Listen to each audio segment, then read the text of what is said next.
Brad, welcome. Hey, thanks for having me. Yeah, you are one of the most prolific journalists, opinion writers. What do you call yourself? I definitely call myself journalist, but an opinion Yeah, columnist. I'm very open up front about my bias. I'm not a reporter, but I'm a journalist and a yeah. writer. You don't hide your philosophy like Exactly. some That's so-called part of the journalists. problem with the media today. It's not that they're biased; it's that you Yeah, don't know who's biased and who's not. yeah. And I will admit that you always have a smart take, even when I disagree with you. You're totally wrong about libertarians and tanks, by the way. Oh my God. But that's a whole different show. We won't get into that. But I go to you almost every morning, usually at the Foundation for Economic Education, and you are affiliated with Young Voices, and you're now with what's the latest affiliation you have? So I'm working as a fellow at the Foundation for Economic Education, and then I'm still a columnist for the Washington Examiner. And what about what's Jonah Goldberg's new thing? Oh, right. I'm also contributing reporting for the Dispatch, Yeah, the new David French, Jonah Goldberg project, which is cool too. yeah, yeah. So you have a foot in the libertarian camp. You call yourself a libertarian conservative. What Right. does that mean to you? So I actually wrote an article for the Cato Institute maybe a year ago about like I was trying to do the whole conservatarian thing, which branding wise has been kind of taken over, and I don't like that branding. But it's a general philosophy, right? Of what do you do if you're not a full libertarian, like think the LP platform, or that sort of thing, right? I'm not. I love Reason magazine. I read it, but I'm not fully on board with every stance they take. And I'm socially more moderate, maybe leaning conservative Hmm. a little bit, honestly. But it is for when someone's actually still a pro liberty, small government conservative, that makes you a libertarian in the minds of today's populist conservatives. Yeah, So that's what it really is. I mean, if you still believe in the Bill of Rights, small government, you actually still care about the national debt, you're basically like a libertarian conservative. And I say this all the time to especially young conservatives, young right leaning libertarian people. A lot of us feel in the middle yeah. and don't really identify with either one. So I've always, like, when I identify myself, I usually use the word libertarian, but I'm comfortable with classical liberal or constitutional conservative as well, and that's how I define them because I basically have a very modest view of what government should do to tell us how to live our lives, and conservatives used to be that way. I'm not sure the new national conservatives are at all, but I think you can be like a full-throated conservative and a full-throated libertarian at the same time, because libertarians have very modest expectations as to how the government's going to tell you how to live your life. And I would say the same thing about progressive. You could be a progressive libertarian as long as you don't want to use the violence of the state to rearrange outcomes, which there used to be a version of liberalism that was like that. Right. And Maybe not so much anymore. I think that's true for conservatives. I was actually surprised when I started working at the Examiner.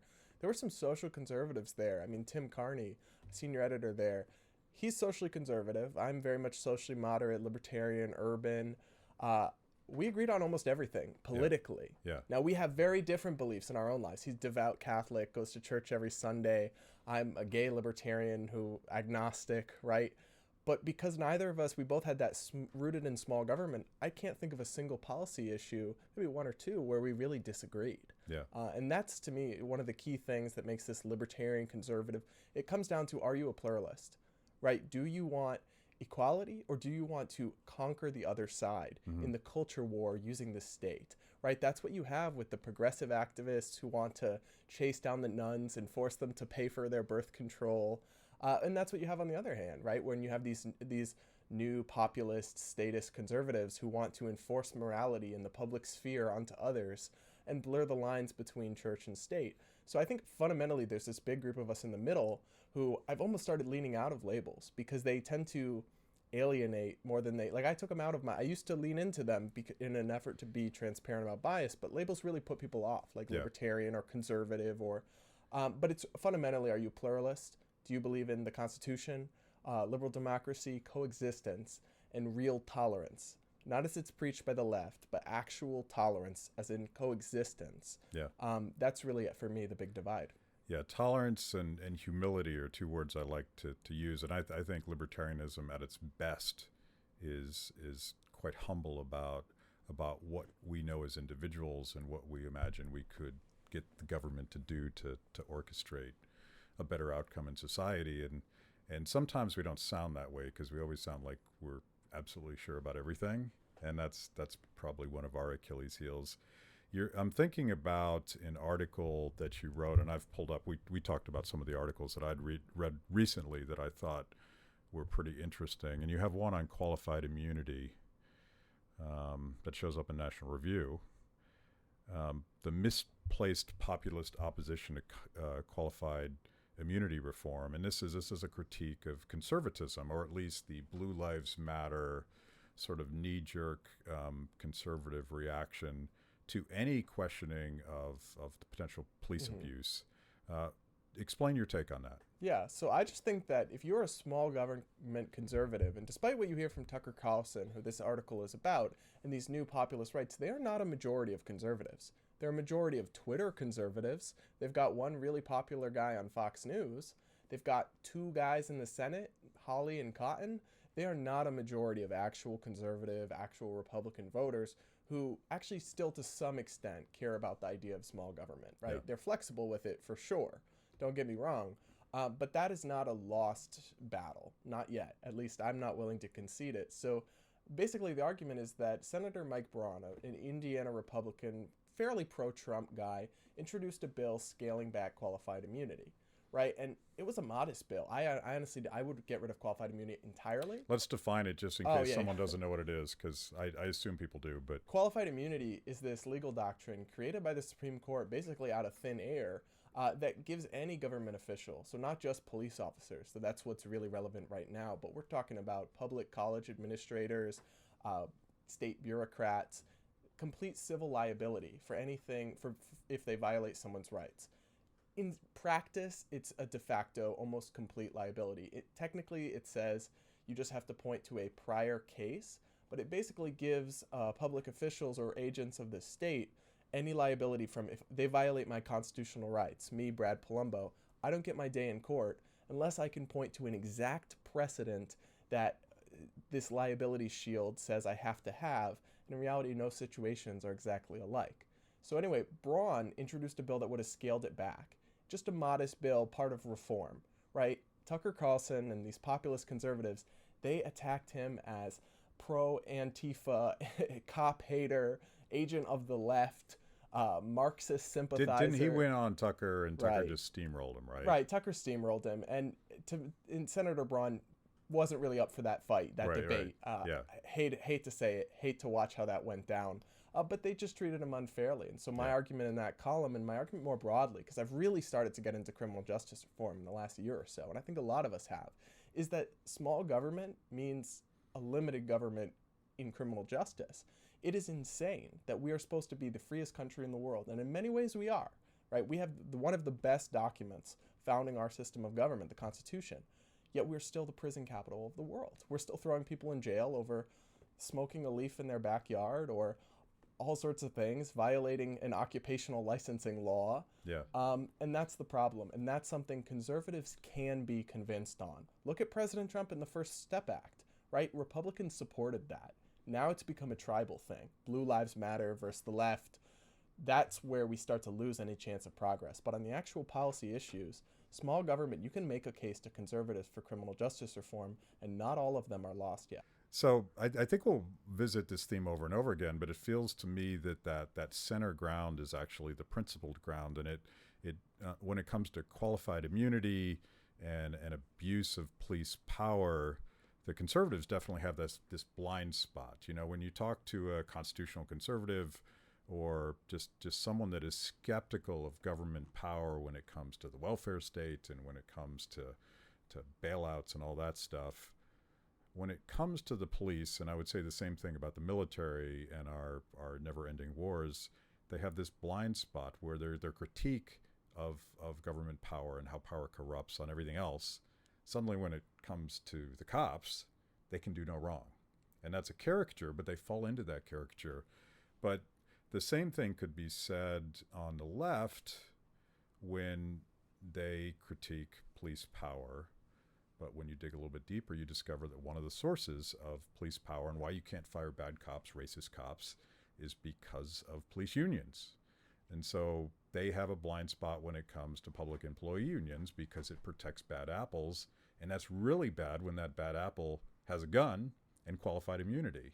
So like we have this same thing on both sides, and it strikes me that the liberty argument of limited government and limited power should be persuasive to people on the left and the right that are kind of searching and are like, I don't understand the inconsistencies.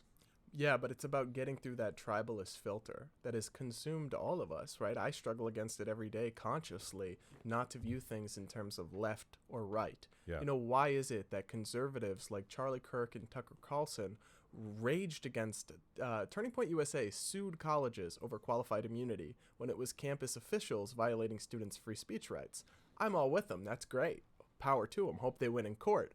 But then they totally changed tunes, and he was one of the people leading the charge against Mike Brown over qualified immunity. Same thing's true on the left. Like you mentioned with police unions, they are generally so pro-unions that they can't really fully critique police unions, even though they get reinstated awful police officers every year through their corrupt bargaining process, because all the arguments about police unions are also true for teachers unions. Right. And the Democrat Party is in part financially beholden and politically beholden to teachers unions, but more so it's just a tribal issue. Teachers unions are viewed as their guys on their side, whereas police unions not so much, but they can't really go after them because of that inconsistency. So I think the criminal justice issue, especially how it's unfolded in the last couple of months, it shows you how tribalism skews people away from their principles.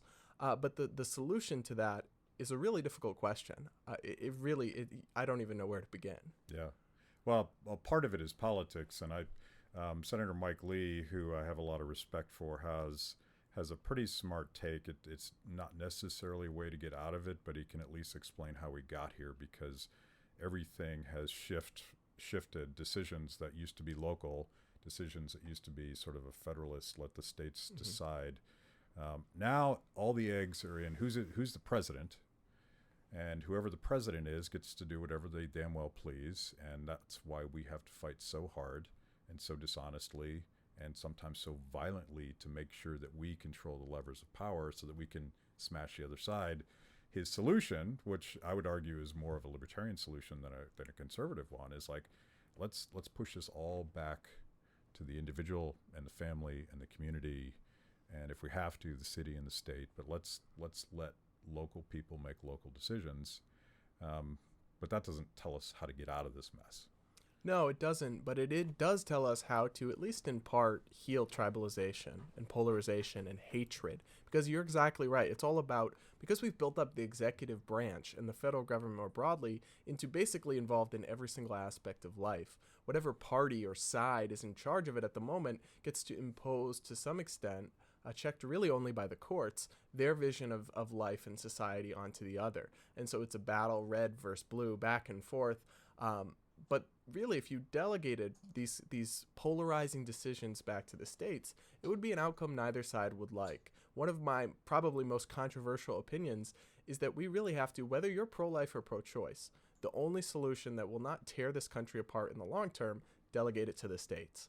And that would require overturning Roe v. Wade to do, but California has to be allowed to be California, while Texas can be Texas, if we actually want to maintain a pluralist society while everyone gets to live side by side. If we have this kind of all or nothing total war over the federal government every 4 years, 2 years, with midterms, that is not a sustainable track for our society. I mean, just look at the current direction of the discourse. It's a cultural debate, and it's about how you and I and people in our communities, how do we define life? And I'm always a Hayekian, and normally when I quote Hayek on the show, everybody drinks, and that's an important part of the show. But like his whole argument is that the rules that govern civil society were not imposed by the government. They were figured out through a long process of cooperation and argument and experimentation, where people just realized that certain things worked. We figured out at some point that not hurting people or taking their stuff was a great way to hold society together. And I think that like this idea that if we just had the Supreme Court vote this way, everything would be fine is naive of this process by which humans figure out values and rules and the way we cooperate.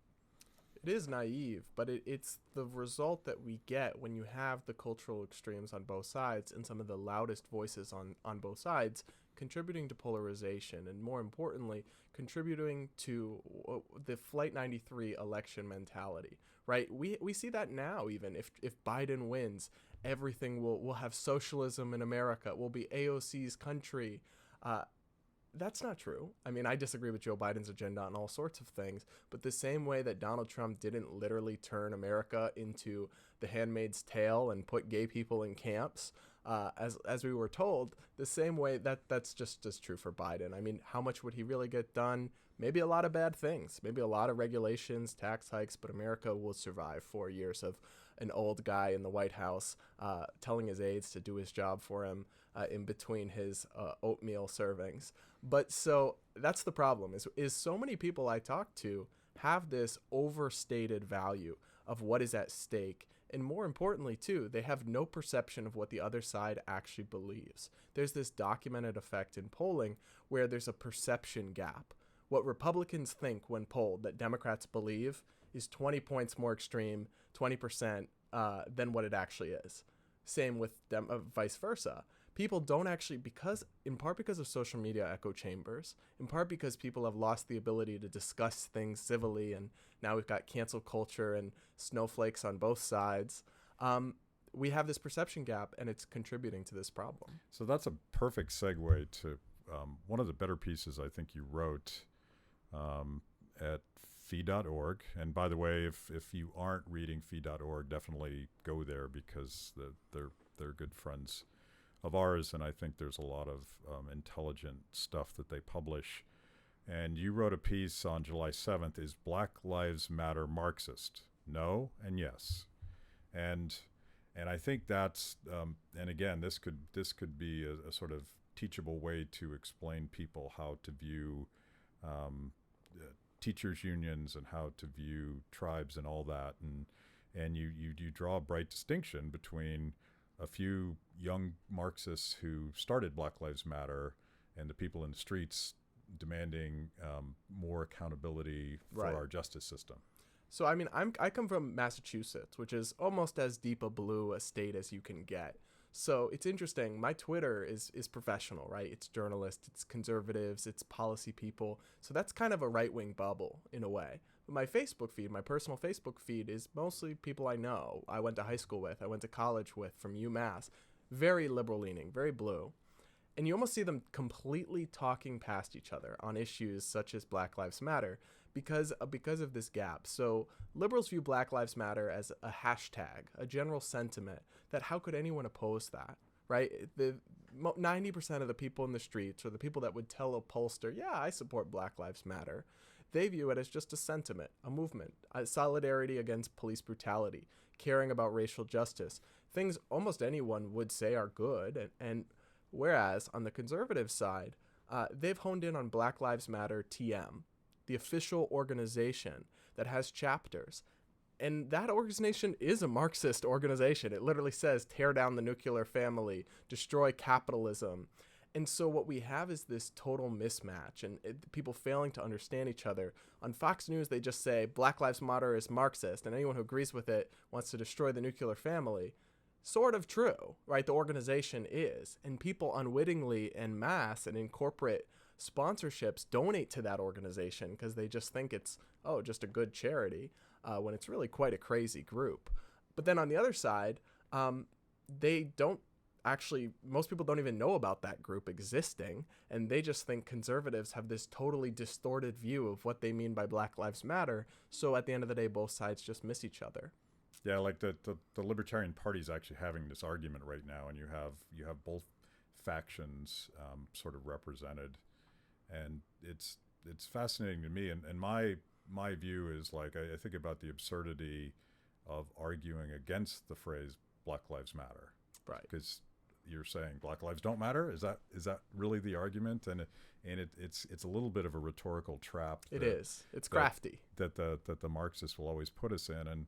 And one of my whole missions in life is to take back words that have been hijacked by people with agendas. And I'll focus on the left. The right does it as well. But the original reaction I had to Black Lives Matter, I've said this 1,000 times, was the typical conservative slash libertarian take, which was, no, all lives matter. And I didn't understand what it meant until I had a chance to actually talk to Black Lives Matter activists. And they explained to me that in the context of criminal justice, Black Lives Matter don't matter enough. And that's what we mean when we say that. But the challenge that a lot of conservatives and some libertarians are falling into this trap is like, we can't use the word liberal anymore, which used to mean free and responsible. We can't use the word community anymore because Barack Obama was a community organizer. We can't use the word justice because it's been corrupted by this sort of weird notion of social justice. We can't use democracy because the other side uses those words. But honestly, those are our words. Right. Community is our word. It's not a word that the Black Lives Matter Marxists would want. They don't want bottom up community. They want top down control. How do we deal with the corruption of the language? Well, it takes people with the courage to just say it. So one thing that's really, I've found my eyes just rolling in the back of my head during the last couple months is when you have legislators on camera, Republican legislators and Democrats too, where they're asked, do Black Lives Matter? Will you say Black Lives Matter? And they say, it's very dramatic and it goes viral on Twitter. They say all lives matter, right? And it's become like a Rorschach test for, are you team red or team blue? Yeah. Where's the politician that's just willing to say to the reporter, of course Black Lives Matter. I support that sentiment. I oppose police brutality, but I also reject the official Black Lives Matter organization, and I reject the Marxist hijacking of that movement that they have indeed attempted. Why can't someone just clearly say that distinction? Yeah. Instead of just beating their chest to their tribe and signaling, I'm with you. Yeah.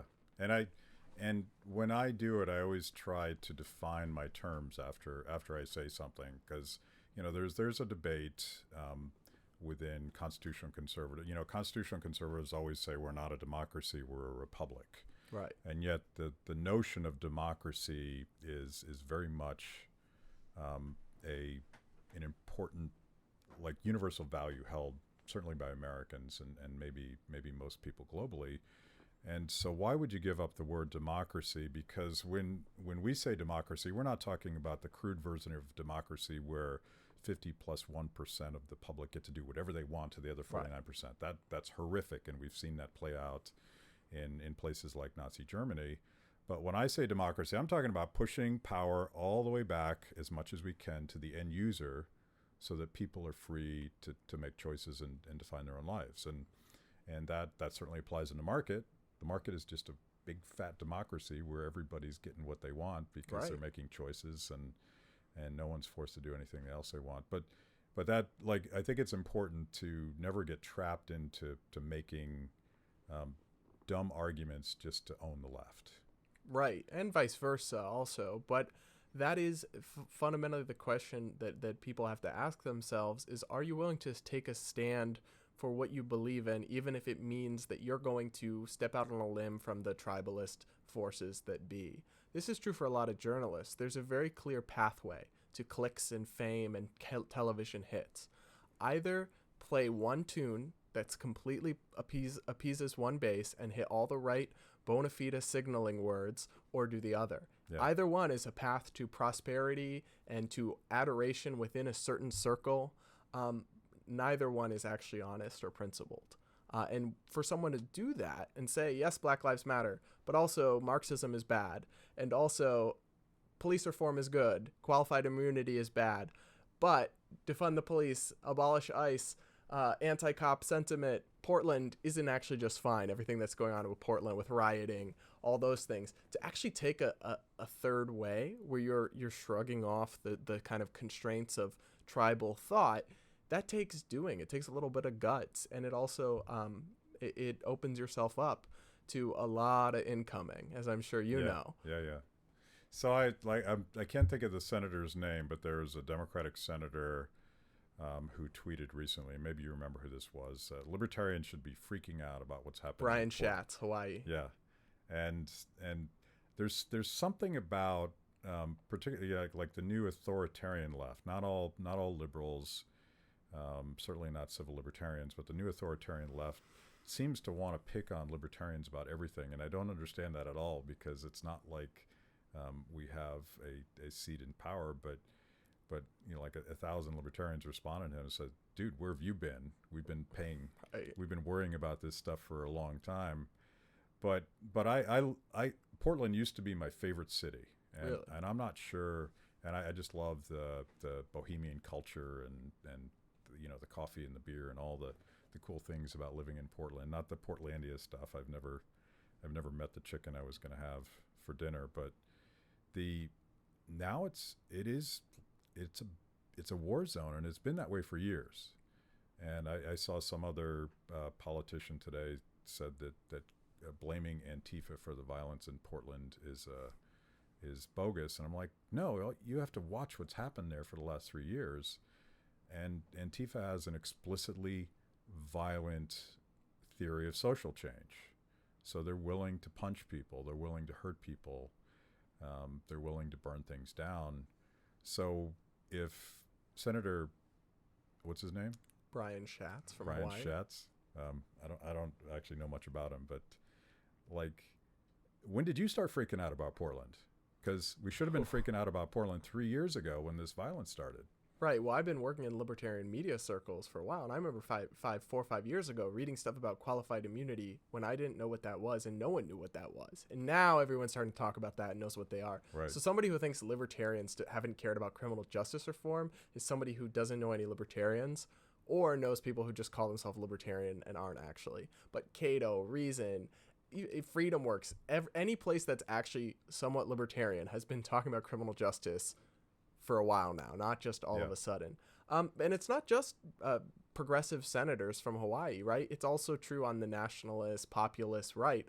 I almost laugh when I watch a Tucker Carlson monologue about how the libertarians in D.C. have presided over the hollowing out of middle America. I'm like, libertarians have so little power in our political system.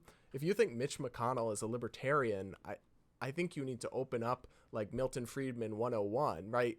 The idea that the Republican establishment or these people who take turns expanding the federal government, first Team Blue, then Team Red, have been beholden to libertarian interests, it's almost an exercise in absurdity, frankly. But I guess it's nice to be thought of as powerful. I mean, but only would that it were actually the case. Yeah.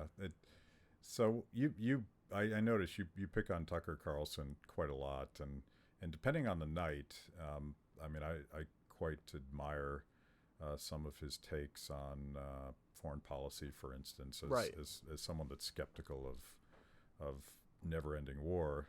But then the next night, he goes after capitalism and sounds like Bernie Sanders and says that libertarians control all the levers of power in Washington, D.C. Like, what do you think that there can be does populism and libertarianism actually go together, or is it oil and water? So populism, it's interesting, isn't really a coherent policy worldview for most people. It's more of a sentiment, a feeling, a rhetoric. And I actually think libertarianism can be populist, or it can be sold in a way that appeals to populists. So if I was running a campaign tomorrow, and I'm not, but I would be running on, and my audience was like populist, conservative voters, I would be running on cutting your taxes, criminal justice reform, occupational licensing, ending corporate welfare, abolishing it all on day one in charge, all sorts of things that in a way are populist, right? It's helping the little guy, getting the government's boot off your throat. And you can almost make a populist argument for a lot of libertarian ideas. And instead, the current populists are people who kind of want to use the state as their savior. And I have nothing against Tucker Carlson. I just think he is, even in the self-admitted populist, he is their like golden standard, their idol, their symbol bearer. And it is interesting because I agree with you on foreign policy. I love the guy. He kept us out of war with Iran single-handedly by pleading to Trump, don't do this, don't let John Bolton talk you into this, or whoever. There is common ground between the nationalist populists and the libertarians, and I'm always willing to work with anybody. I mean, progressives even. And I admire people like Rand Paul, who introduce bills co-sponsored with Bernie Sanders, or Rep. Ro Khanna. All these people who there's some overlap on foreign policy or drug legalization. You should do that. But the nationalist populist right, as spearheaded by Tucker Carlson, is fundamentally incompatible with liberty, and small government openly rejects that concept. So to the extent that there are agreements around the margin, to me that doesn't get us away from the fundamental battle that's probably going to have to happen after Trump either loses or it wins one more re-election and stands down, for the future of the right more broadly. Is it going to go in this European nationalist big government conservatism, or is it going to go back to the American conservative principles of small government with some libertarian influence? That's going to be the defining fight in the near future. Yeah. I mean, there are some strange similarities with Bernie Sanders' populism, because almost everything that Bernie would complain about in a stump speech, it could be mass incarceration, it could be never-ending war, it could be crony capitalism. These are all sort of cautionary tales about giving government too much power, and the new nationalist conservatives are chasing that same tale, in the sense that, well, we just haven't used power right yet, and you know, if Tucker's complaining about capitalism, he's not really. He's complaining about cronyism. Right. And he's looking at the collusion between big business and big government. And what I want to say to him is, like, can you imagine a scenario where government is big, where Jeff Bezos doesn't get the first seat at the table? He's always going to get the ear of the chairman first. Your blue collar workers that you claim to defend, they are always disenfranchised in a world where all the decisions are made in Washington, D.C. There's an ecosystem there. So he's very good at criticizing the ecosystem, but it feeds on power. And I'd love to have that conversation with, I've spent more time talking with progressives about, they have the same problem, I think. If you want justice, government power is the first problem you have to tackle. And the national conservatives have the same problem. Yeah, they do. And it will be interesting to see how that plays out, because I guess the today's socialists show us you can keep playing the same fiddle, but like it'll work next time, right? This is the same situation we see play out in political movements all the time when they're advocating for more government. The idea that we haven't used the government assertively enough over the last decade, right? That's what the new nationalists say. Well, look at the federal employment and the total number of government jobs trending up. And look how many new wars we started and how much money we spent. And so how many regulations, I don't even know. We could probably fill this room with pages added to the Federal Register in the last couple of years. So the idea that we haven't done enough, it's a very convenient argument, because you can always make it, because it's not really contingent on reality. So I've been growing more and more frustrated with, and I'll sound like a populist here, but I think the ultimate version of haves versus have-nots have been under the COVID lockdowns, and the difference between people, particularly people employed by the government and this entire ecosystem that I'm talking about. They were never worried for a minute about their jobs under lockdowns. Mm-hmm. And I live in this bubble inside of DC, and people are so obsessed about whether or not you're wearing a mask, but not a single one of them seems anxious about whether or not they're going to pay their mortgage or be able to feed their kids. And to me, there's a populist rage there about what government officials have done to working men and women and small businesses. And I'm thinking about another article you wrote for Fee about the destruction of minority-owned businesses under lockdowns. And to me, that instinctually made a lot of sense, but you put some data to it. Right. I mean, just think about it. Any government policy is going to hit people at the margins the most. So the first businesses to go under and that aren't going to reopen because of an extended government lockdown are going to be the businesses owned by immigrants or minorities or poorer white Americans, whereas Walmart can weather a lockdown for a while. And they've also got every member of Congress on speed dial. So these kinds of overarching and the debate over the lockdown is very complicated, right? And especially the different levels of government and how to handle a pandemic. I'm not sitting here to tell you I have the secret plan to handle the next pandemic, but what you can very clearly see is all the ways in which this heavy-handed government response has crushed everyday people. It has crushed small business owners that will never reopen, retail owners that will never reopen. You have churches not allowed to open while you have thousands of people allowed to pour in the street, right? We're set to run a $3.7 trillion deficit, almost triple what we did at the height of the 2008 crisis.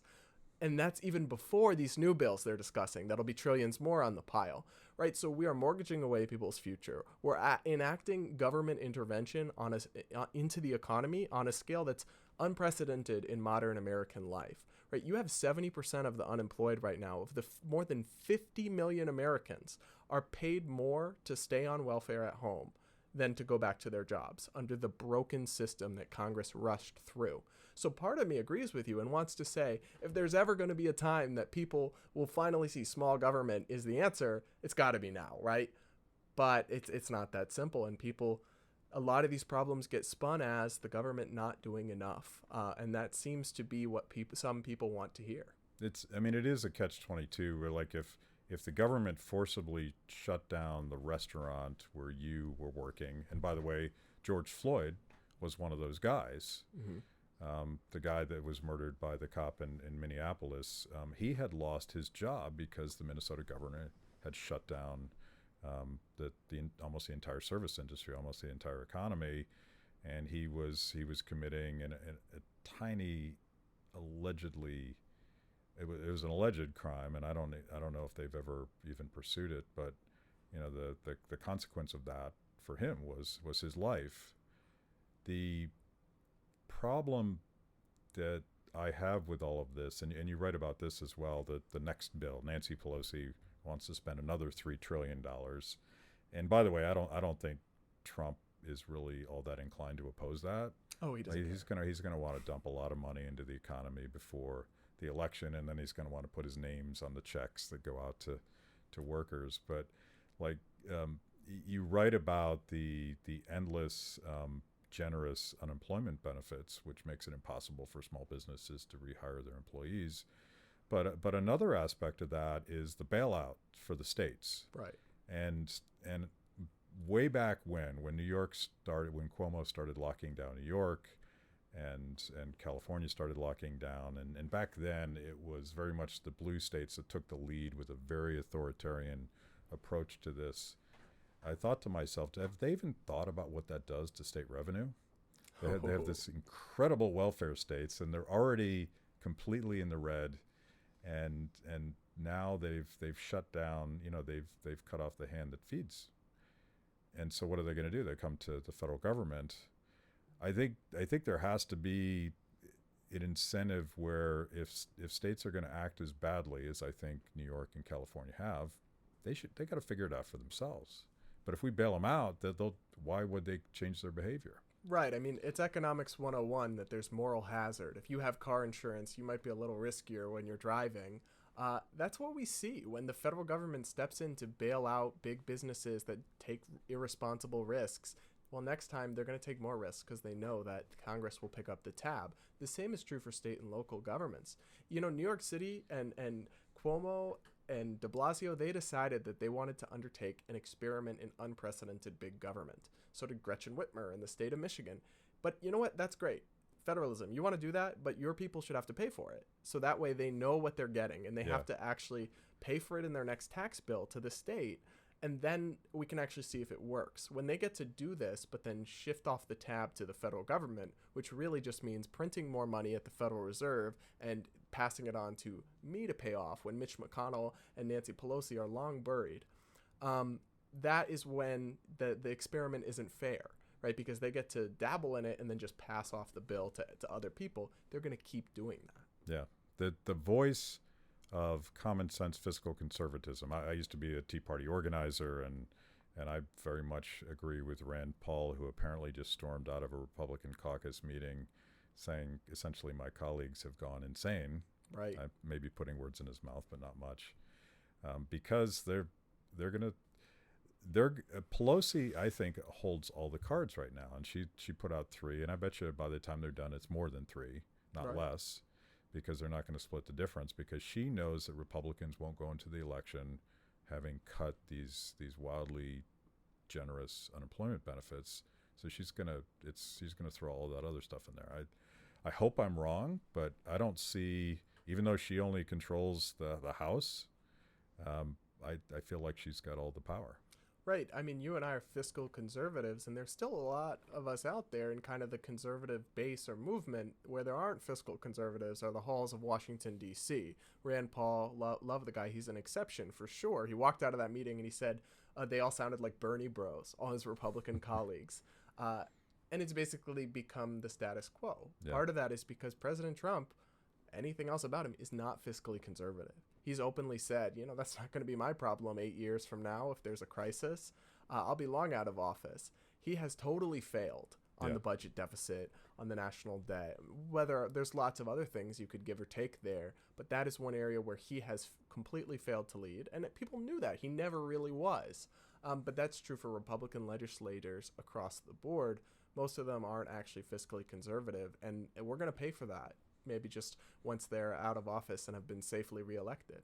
At least on that issue, he was always consistent. He never claimed to be a fiscal conservative. Right. I think on the campaign trail, he used to say, "I love debt," which was just a fundamental shift away from what the Republican Party at least was pretending it believed during the 2010, 2012, even the 2014 elections.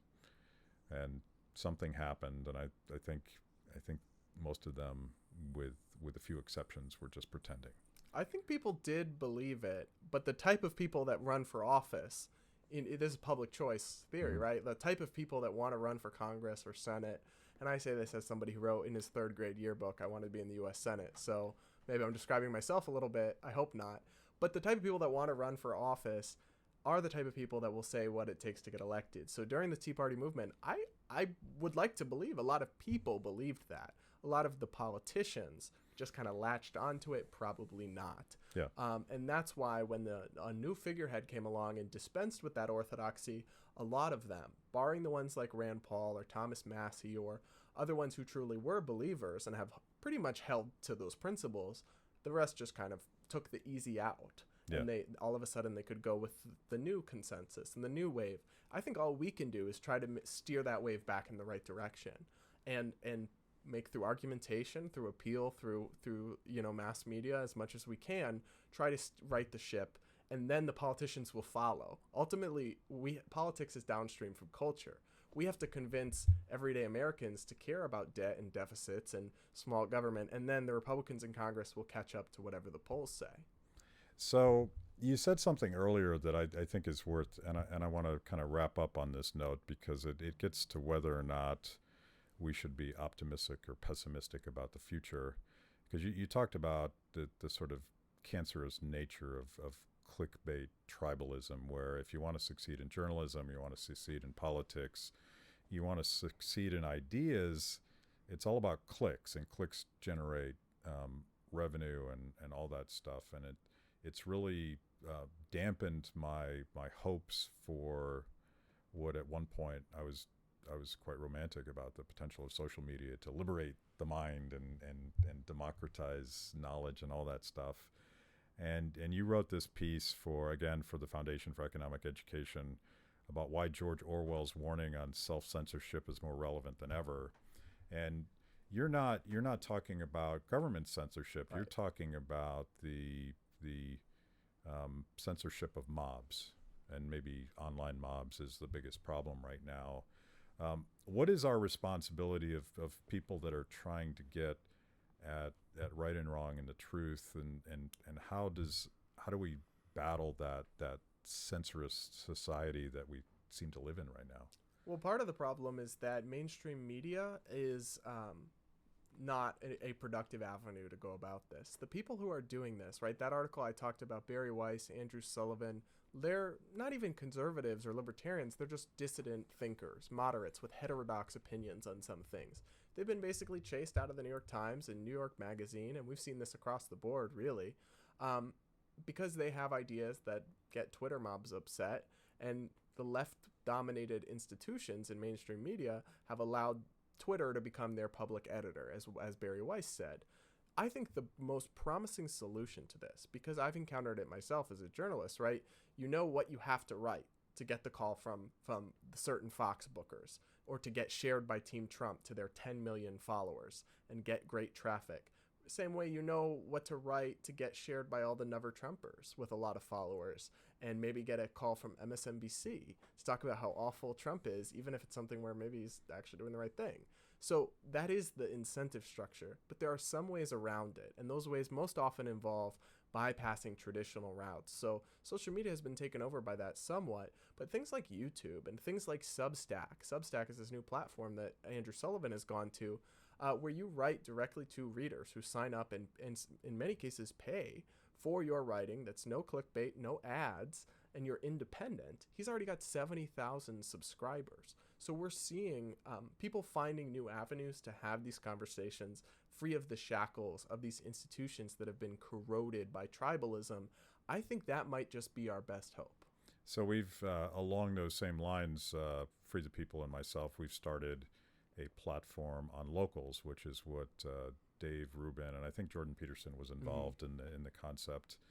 And you know, the people on there are so far definitely right of center, but the idea is to actually have an open and honest argument with friends and people that may not be friends. They may have a very different position, but I sort of aspire to have, like, I'd love to have an honest argument with progressives about government power without the name calling, and I don't want to come out of it being tagged a Nazi and a racist, but there I know a lot of progressives that don't want to have this stupid argument. They want to have an honest argument, but it probably needs to be in these types of platforms because Twitter just seems to be like just a burning cesspool dumpster fire all in one. Right, I've started just turning off the notifications, tweeting memes, food pictures. I can't take Twitter too seriously anymore because it's so toxic, and that's the internet more broadly. But it is sad because I actually feel the same way, especially for me. One of my issues is LGBT issues, right? I'm gay and fairly right wing. I would love to debate respectfully a conversation like this with a mainstream LGBT Democrat activist, head of the Human Rights Campaign, or a comms person for GLAAD, or any of these people. They would never do that. They've blocked me before we've even interacted.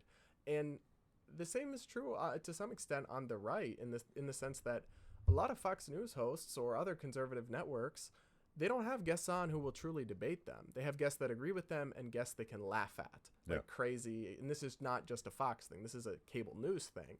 They'll either have people who agree with them to go back and forth and validate each other, or they'll have some loony, the worst of the opposite side, some crazy professor or something that they can kind of have a laugh with. But the days of like Crossfire style actual debate in mass media, those days are like mostly gone, and that's really a sad thing if you're like me or you, and you really value that open debate and open conversation. Okay, fun homework assignment. Go back and watch the Crossfire debate between Frank Zappa and Robert Novak about, and it had to have been about censorship of music, and it was a pretty tough debate, but it was where both sides were actually. Roughly what year was it? Oh, that would have been early 90s probably.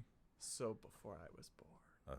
Thanks for that. Yeah, I was well into middle age by then, so thanks for old shaming me. But so tell us where we can get more Brad Polumbo. Like, where do you publish and who are you affiliated with? One more time. Right. So, I mean, my Twitter is still one of my big things. It's Brad_Polumbo, Polumbo.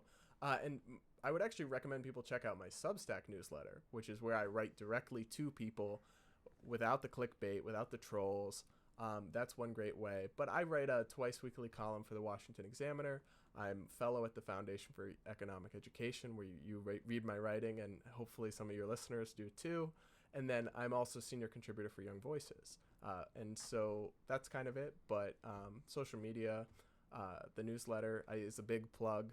I think that's one of the coolest things out there is this trend towards newsletters, away from hot takes and that sort of thing.